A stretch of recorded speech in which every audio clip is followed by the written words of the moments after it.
Welcome to the Vienna Institute podcast.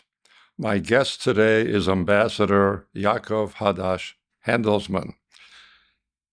His previous post was ambassador to Hungary, and he has held several other important positions in Europe, including Germany and several other countries. Welcome to the Institute. It's a pleasure to have you here. You know, we're living in interesting times. We've just had the election in the U.S. Donald Trump has been reelected president, and every time I pick up the newspaper, there's nothing else in the paper other than what is happening and how will that affect the world and especially Europe. So let me start then, and let's dive right in. How do you perceive the current geopolitical situation after the new U.S. administration's first 1 month? Well, there are a lot of prospects for some, and for others, some disappointments. I think it's too early to judge, even though it's very clear that Trump has brought with him his special kind of politics, a very pushy one. He starts very high, top or top bottom, and he tells what he would like to see, and he expects it to be committed. What are the results? It's yet to be waited, to remain and seen.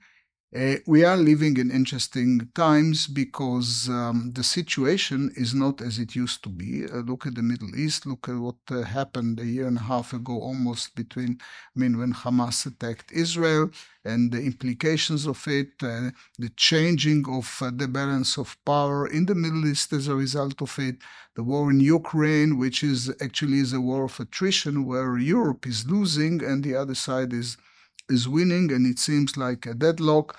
And then all of Trump's economic ideas about equality and taxation. If you tax me, I tax you, and vice versa, and so on.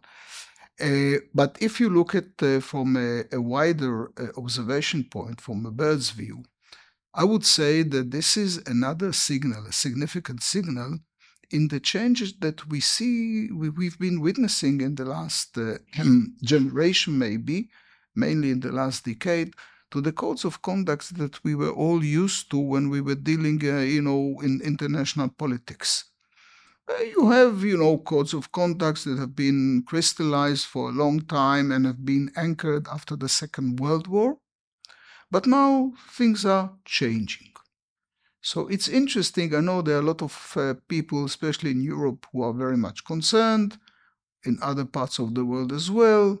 But let's not be too hasty. Let's wait and see. The only thing which is certain is that there is a new rules of the game in town, and we have to take it into consideration. That's an understatement. Do you think that one of the major developments in international relations is that we went, after the Second World War, from a bipolar world to a unipolar world after '89, and now we're in a multipolar world that is much more complex and difficult to navigate than either a unipolar or a multipolar world? This as well, but I think that there were several components that did not exist after the Second World War, when the new world order was formed. I mean, based on the so-called Cold War between Soviet Union and America. And this actually started to have its own impact after the collapse of the Soviet Union, the early 90s. I was stationed at the time in the UK, and I still remember Prime Minister John Major at the time saying in some kind of a dinner event, he was talking about the fact that we are over with the Cold War, which was a symmetric struggle between two nuclear superpowers and so on, and we are about to enter a new period of asymmetric war or conflict or challenge depends how you want to call it, because we have on the one hand, we have countries, states, democratic states with regulations, constitution, codes of conduct. On the other hand, we have terror organization, which started to emerge towards the mid-90s. I would imagine that time he based his theory on what Hamas was perpetrating, how they were trying to sabotage the Oslo Accords and so on.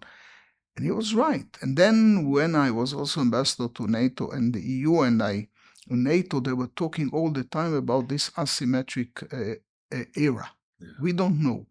So this was another development. And now you have both of them together, because you have multipolar, you have Russia under Putin tries to revive or reinstate the past glory. You have China, which is mainly, but not only, an economic challenge. And you have the United States. And in between, you have all these these other actors. Other actors, non-state actors, many of them. Yeah. And if this was not enough, on the top of it, you can say that today you have also the soft power. Soft power in the form of the international law organizations like the ICC, ICJ, the Paris Agreement. I mean, you can say there's no climate change, but there is a Paris Agreement. So everything, it's a mixture. It's interesting to look at it. It's interesting to analyze it. It's interesting to try and have some influence on it. But it's a much more complicated world today as it used to be. Yeah.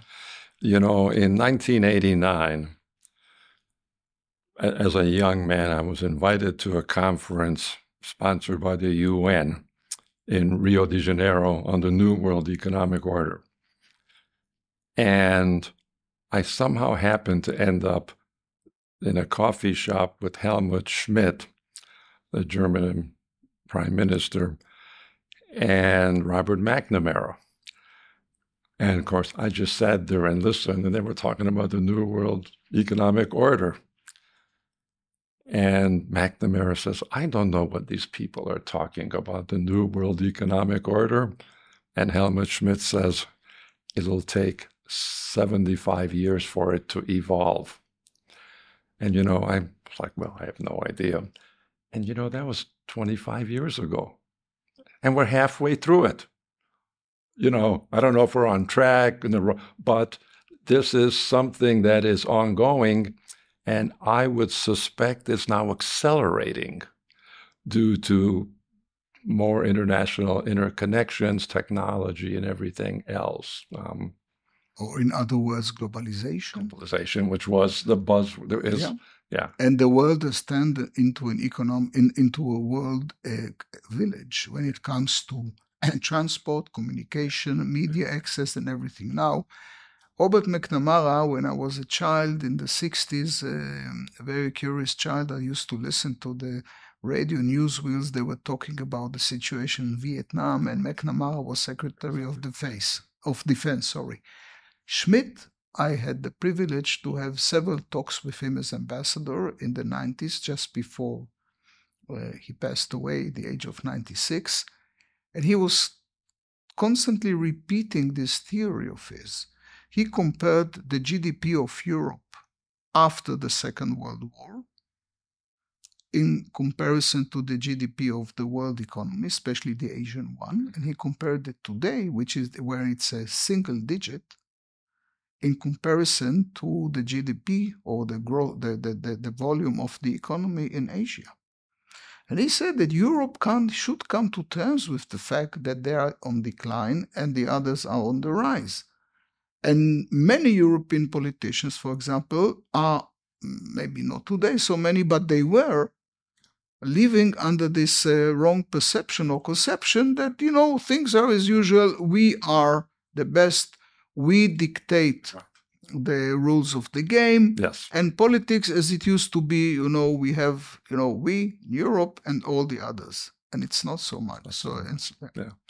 Yeah. My thought on this is that while the U.S. was the main power, certainly in the 90s, and it was stronger and bigger than Europe, but it wasn't that much bigger.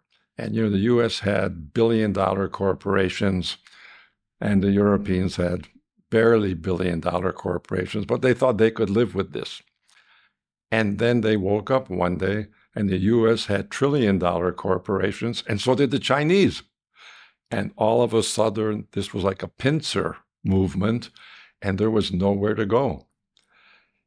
And the Germans are still in denial of this, I think. I was at an international relations conference here, and this German scholar wrote a book, and it's about technology and globalization. And I listened to his talk, and I said, you know, sir, this is a brilliant talk. I loved it, but we all know this. And he says, you Americans know this.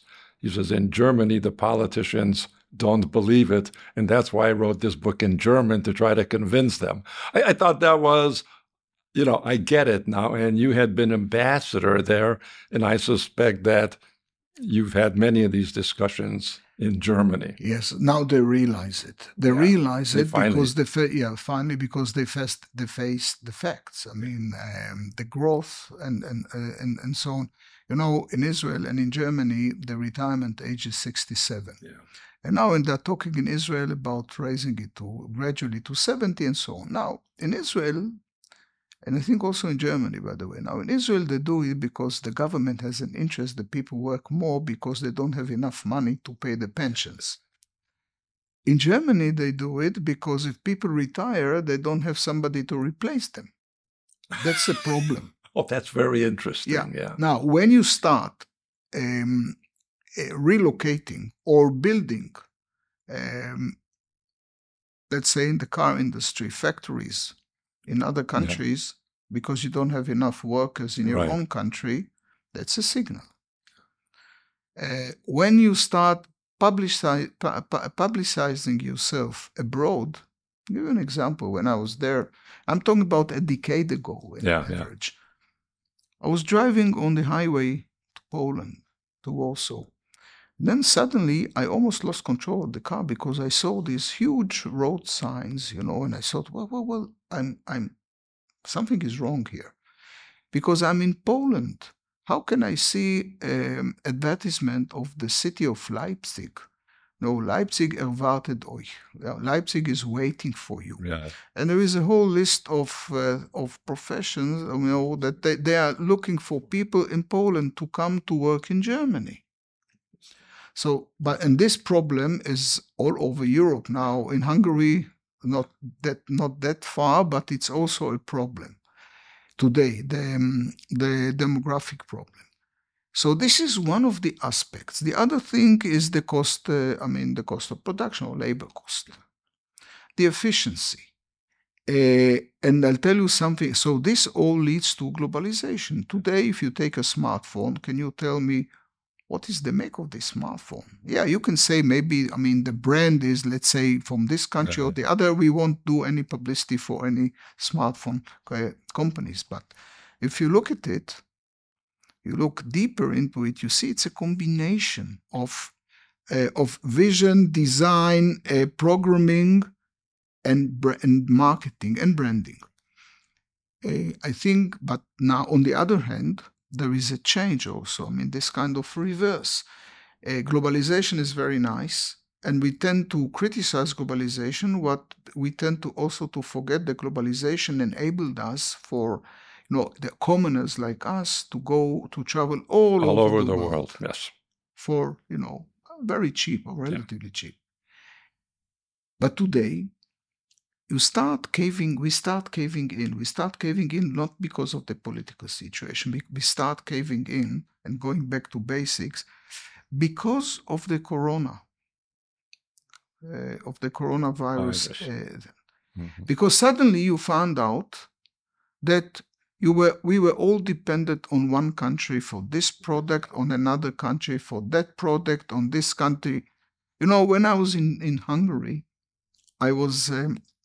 I'm using this kind of eye drops, okay?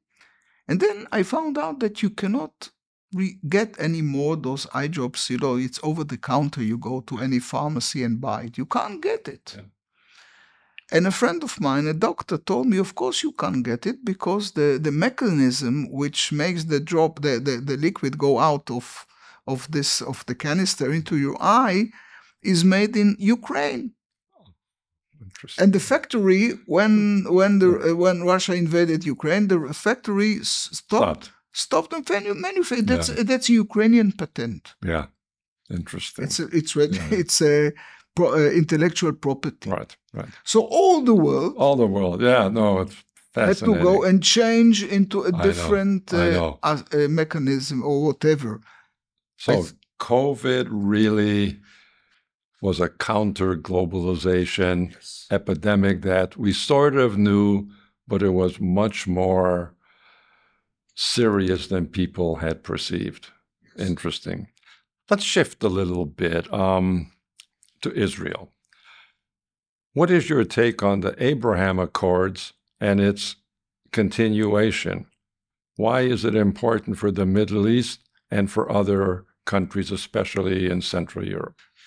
It has mainly three reasons from the Arab point of view.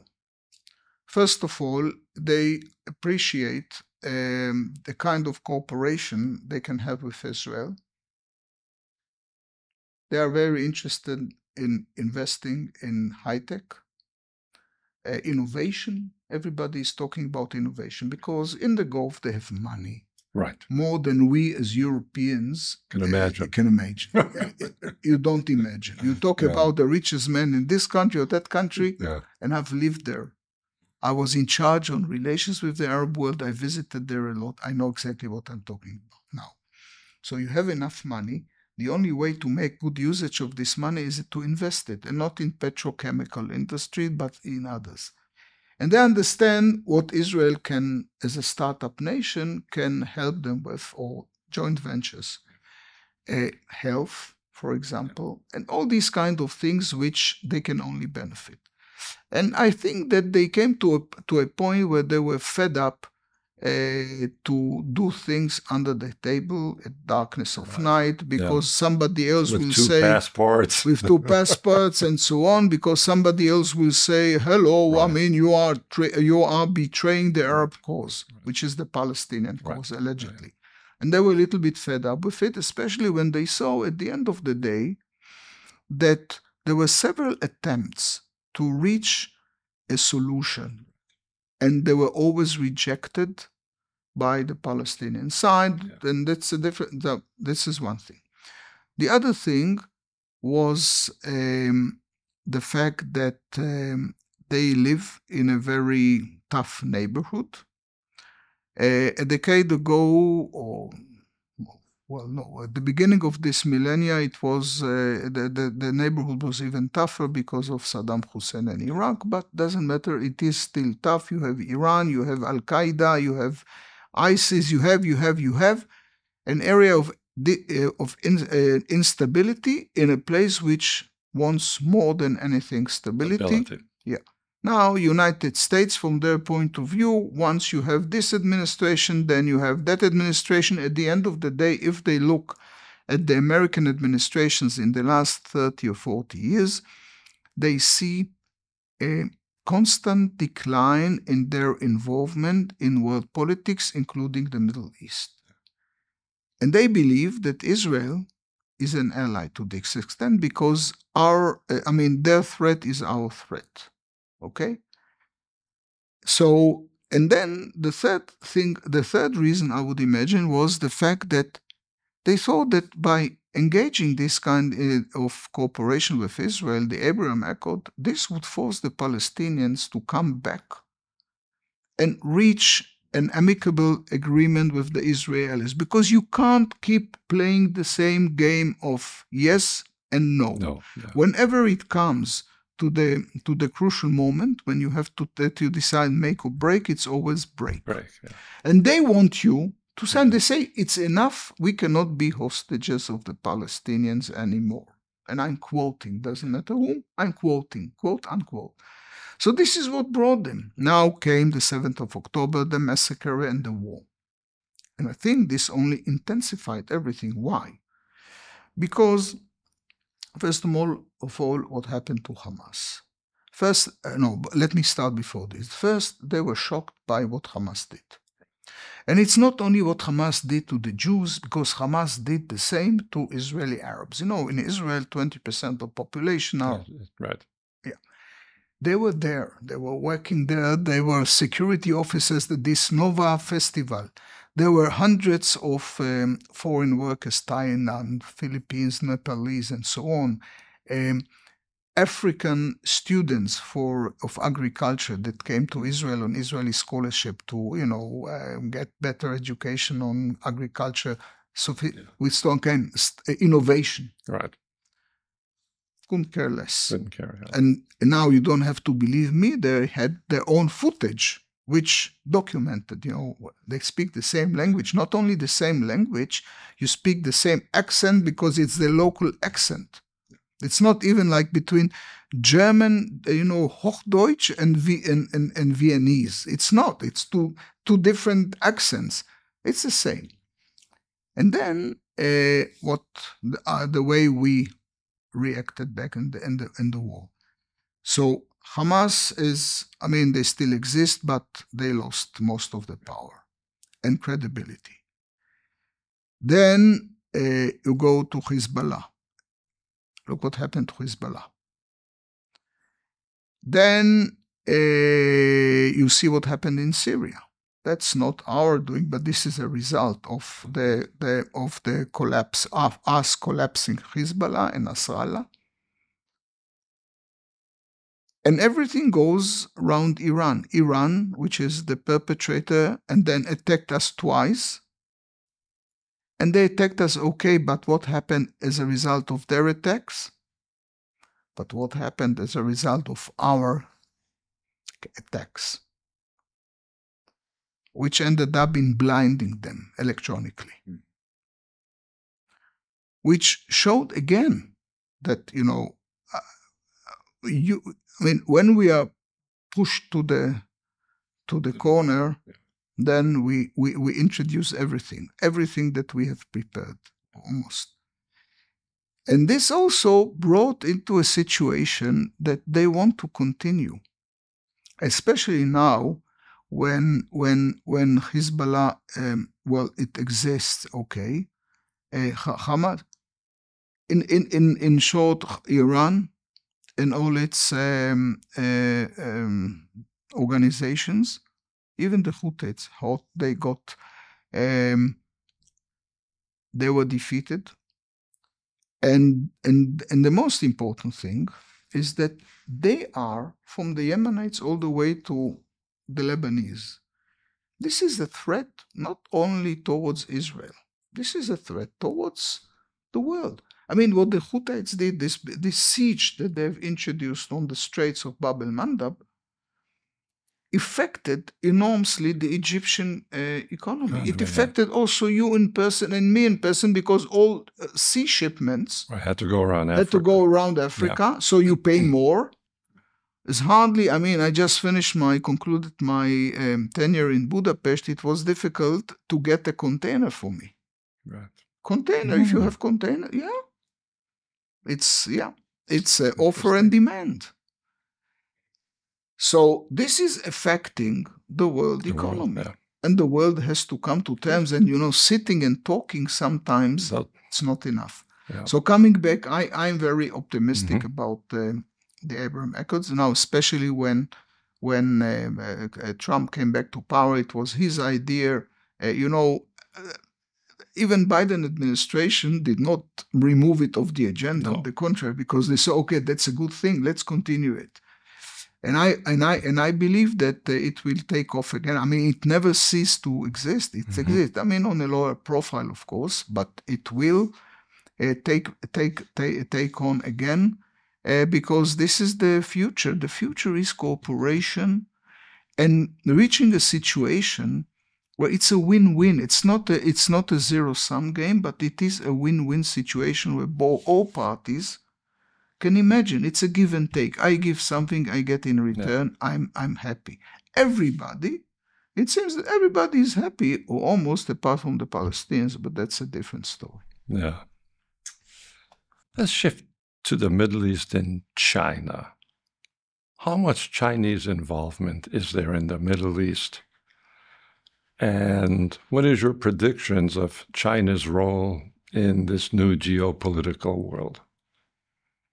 First of all, there's a lot of involvement of China all over the world. Everywhere, yes. Everywhere, right. To some extent, because the traditional powers decided to move out. There's no vacuum, as they say. Interesting. Yeah. Especially in Africa. Yeah. Where in the name of principles, which are, I don't underestimate, I respect principles, they just pulled out, but there's no vacuum. Others come in. In Israel, in the Middle East, there are less, as far as I know, they are less involved there, apart from selling the Chinese products. But when it comes to Israel, they are in Israel as well, because Israel has been undergoing a process of bringing our train network system into the 21st century after years of negligence. And when you talk about digging tunnels and paving tracks, Chinese are masters. Interesting. And also tunnels for highways, yes. Right. Construction, very good workers. And more than this, we have privatized some of our ports. And Chinese, at least in one case, Chinese company won the bid, and so on. So they are, I mean, again, everybody is very careful. We are very careful. We're also very careful because we have the Americans on the other side, and you have to be okay to settle things with both parties. You're almost in the situation where Hungary is, where it's trying, from this position in the world, you're trying to balance the U.S. and China. Yeah, all the time. But the weight of China in the Israeli economy is not like the weight that big as the weight of China in the Hungarian economy, and I know, and it's only growing ever bigger. Yeah, even though, if I may say, it's a little bit unfair, because if the Chinese are relocating all the battery factories for it's because of the German demand. It's not the Hungarian demand. Right. The Germans need them. The Germans and need they don't them, want them in Germany. And the Germans, yeah, because it's too expensive and so on. And the Germans have agreed with the Chinese that better do it in the same place. And today, Hungary, if you compare the situation today to the situation when I came there over 5 years ago, when it comes to the automotive industry, it's completely different. Look at the facilities, the plant in Debrecen, BMW, they're going to start to produce later this year. That's huge. All of them electrical. Sorry. Yeah. Then go to 𝒂𝒂𝒚. Daimler, they are doubling the size. I was there a year and a half ago, something like this. They were telling me, they're showing me the plans. They are doubling, and the new area will be only e-cars, Audi, Ingeor, and so on. And the Japanese are getting bigger, and everybody is coming there. So you need, and now BYD, in pitch.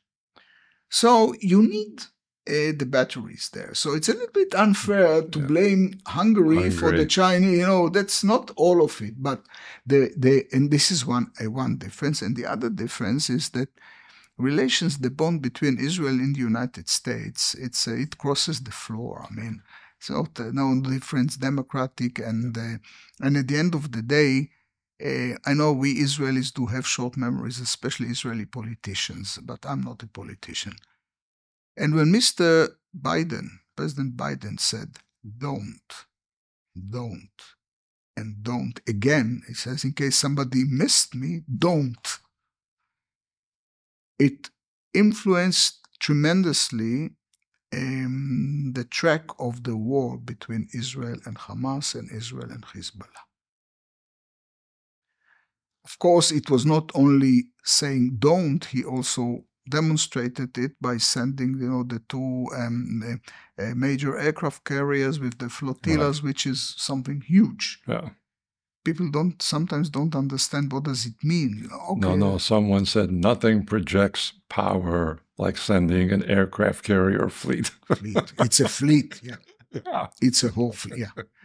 So I think it's a little bit unfair to compare. But of course, everybody they have the sensibilities. Our relations with China, and maybe until today, they haven't fully recovered.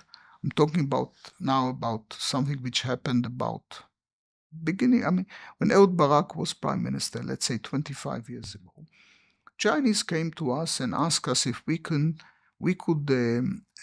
upgrade one of their old Russian aircraft, or maybe a Chinese transport aircraft, and turn it into an electronic warfare, you know what I mean, early warning system, or the airborne system. The early warning, the AWACS.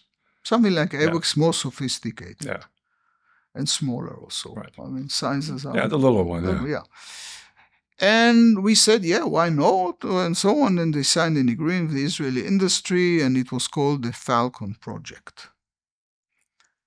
And the Americans woke up one day. Takes time sometimes, but when you wake up, better take, safety, space. We had to cancel it. The Chinese were very much offended because they saw us as pions of the rival, and we succumbed. Yeah, but what can you do? I mean, you still, No, I fully understand. You understand, exactly. So at the end of the day, everybody has to come back to its real sizes and dimensions. And I think that the lesson that Ehud Barak and Israel learned from this, I hope that make sure that we won't repeat these kinds of mistakes. So, and the Americans, by the way, not only when it comes to military or security issues, they are very keen, they are very tough when it comes to American interests. Could be economic interests, and could be all kinds of other interests, except not only military one or security. Let no one made a mistake about this as well. I mean, they are very tough. And, if I may quote President Trump, what did he say? Do they buy our cars? Yeah. No. Why should we buy their cars? By the way, they told us this as well years ago. Yeah. And in Israel, yes, we buy Japanese cars or Asian cars. We buy the quality European cars. And you also buy American cars. I mean, especially when it's been produced in South Korea. It's a different, and the Americans keep asking us, for a country that receives from us so-and-so billions a year on a long-term basis, why don't you buy something? We say, no, it's a free market. It's offer and demand. Be careful. The Americans, Churchill said once, if I may quote Churchill, he said that the Americans are in this position that they always do the right thing after they have tried to explore all the wrong things. But finally, they learn. That's a very interesting comment. So let us not underestimate the Americans. There's this movie about Pearl Harbor. I think it's like 3 years old, maybe 5. And after the attack, the Japanese admiral goes back to Japan and he sits down with, I guess, the prime minister. And he says, "We won a great victory." And the prime minister says, "I think what we've done is awaken a giant." And that proved to be 100% correct. Yes. Let me return to the auto industry because it's a fascinating subject, the auto industry. If the auto industry in Germany is in decline, as we think it is for a lot of reasons, is this actually helpful to Hungary, or is Hungary going to go down with Germany? And my point is, if Hungary is lower cost, they're more efficient, there's agglomeration effects with a lot of people, can Hungary actually survive and prosper as the auto industry is in retreat, especially in Germany? I think the good news are when you change concepts and modes. So, first of all, the Hungarians have a reputation and experience of good workers, good skills. You know, the former CEO of Daimler in Hungary, when I met him in 𝒂𝒂𝒂𝒂𝒂𝒂𝒂𝒂𝒂💂, and we asked him, what are your main problems? And you know, what are my main problems, he says, and I was surprised. Says, my main problems is manhunting. Headhunters, sorry. He said, what do you mean? He said, look, that's the German system. You take them, you know, the age of, let's say, vocational training. 16 or whatever. 16 something. You give them everything. Yeah. You turn them into experts. Right. Doesn't matter whether the experts at the level of a technician or engineer. Right. And then when you present your CV and you say, I worked for 20 years for Volkswagen Group or for Daimler or whatever. So he said the Hungarians that we train, when they finish their commitment, you know, that's nothing is for free, no free meal. But when you finish the commitment, we have to try and, you know, and catch them and anchor them so not to run away. So we give them more. This is why am I telling you this? Yeah. Because this is the answer, partly the answer to your question. Hungarians are known to be also in the Israeli industry, to be, you know, people that they work, they're serious, and they are experts in what they do. Yeah. So I don't believe that Hungary will go down. I don't see Germany going down. Germany, the companies were sleeping a little bit. Look, right. I was a little bit involved in the shift from combustion engines to hybrid and electrical engines. Why? Because there was an Israeli inventor, a visionary named Shai Agassi. He was the first one. We came out with this idea of electrical car. Now, this was a combination of his factory with Renault. The concept was that, you know, in electric cars, the main problem it's the battery size, weight. Lack of storage facilities. Okay. And he had the idea of, you know, that you have in every petrol station, you have a special space for changing batteries, which means that if you see that your battery is running out of electricity, just go to the next tank station, park the car, within 5 you go and have coffee, you go to the toilet, 5 minutes, it's over, you pay and you go. Yeah. And he insisted on going and convincing the biggest car makers that this is the system and so on, and everybody showed him the door.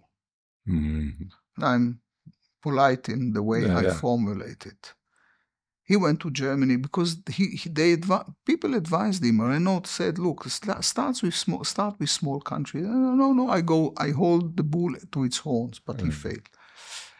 And then, you know, the Chinese, Japanese, and all the others started to go with it. And then the Germans, for them, it was very difficult to absorb because they say, you know, Germany, it's the only country, the only civilized place in the world where you still, the speed limit is recommended, not enforced. It's not compulsory, you know.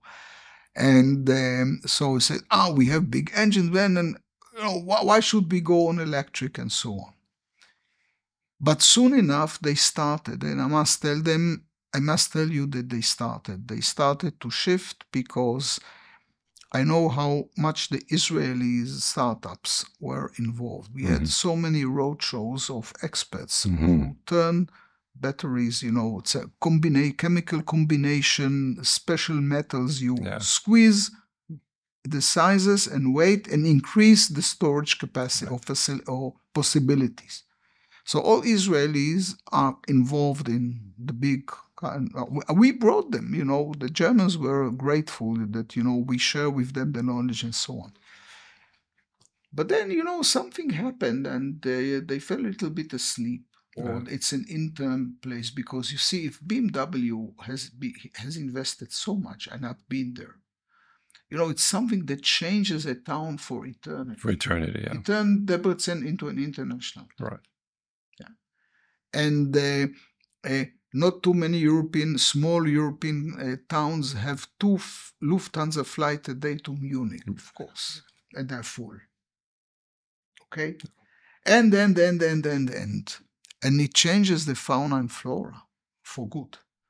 So I wouldn't write off the German automotive industry right now. Yes, that's true. They are more conservative. The labor cost is higher, but it will balance in a way. It will balance, so Hungary will survive. Interesting. I have no doubt about it. I lived in Germany for years. I lived in Berlin and I lived in Jena. Ran research institutes there. And I was always, my background is in innovation, technology, and entrepreneurship. And, the American approach is, here's an opportunity, let's go. And when I was in Germany, the German says, we don't do it that way. They didn't really articulate it, but it's until we have the thing completely sorted out and we know for 100% that this is the way to go, we're going to wait. Now, that may have worked very well in the 19th century, in the early 20th, but in today, where technology doubles every couple of years, this doesn't work. But it's very difficult to change people's I know, minds. I know this. The so-called Weltanschauung. No, I know. I once gave a lecture or a speech, venture capital. I remember there was a big gala event, and the late Wolfgang Schäuble, the legendary finance minister, was giving a speech. And he spoke what, Germany with 82 millions, they assemble in a year, let's say, $600 million or euros. And Israel, with only 8 million people, gets 4 billion. Yeah. And I was speaking about this. He was mentioning it and I was elaborating. Why? Everybody asked me why. How come? What is it? And I told them, look, there is some kind of a cliche, partly joke, partly cliche, which says that we are having problems in thinking inside the box. The Germans and in a way the Hungarians don't understand what is thinking outside the box. But seriously, more seriously, it's a matter of, it's a concept. Look, nobody is perfect. Now, if you are an inventor and you want to go to a venture capital and get finance and support, okay? You go there and they want to see your CV, the professional CV. I know. Now you present them, let's say, the last 10 projects that you have initiated or you invented. And you see, let's say, 6 or 7 you managed, 3 or 4 failed. And the Germans say, that's not good. If you're a crook and you come with a clean sheet, 10 out of 10, some of them will say, okay, we take you, and the others will say, impossible, 10 out of 10. You're a crook. You're a crook. In Israel or in America, it's the opposite. If you come with a 10 out of 10, they will kick you out. Because there's not such a thing. They know, that's right. They know. But so you win some, you lose some. I once heard a very knowledgeable lecture of someone who is an expert on it and said there is a formula. If you invest in 30 projects, if 3 out of the 30, only 10% are successful, you covered everything. But it's like the casino. If you put the jetons the more jetons you have, the more jetons you put on, it's then the better the chances of you winning. But you take the risk, and you have to know how to take the risk and make and build defenses which will not allow you to collapse. Right. Ambassador, thank you very, very much for a most intriguing, interesting, and insightful discussion. Thank you. You're welcome.